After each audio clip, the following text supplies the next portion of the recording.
ሰምታችሁ በጣም ብዙ ሰዎች እየተጨነቃችሁ ነው። መታመሜን የነገርኳችሁ እንድትጨነቁ ፈልጌ ሳይሆን እንድትጸልዩልኝ ስለሚፈልግ ነው።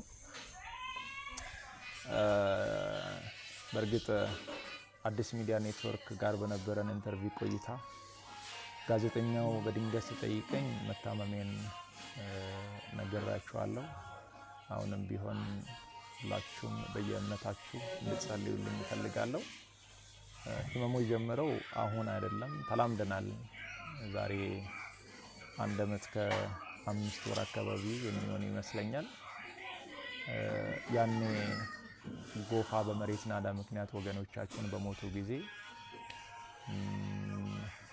ለማገዝ እዛ ነበርኩኝ።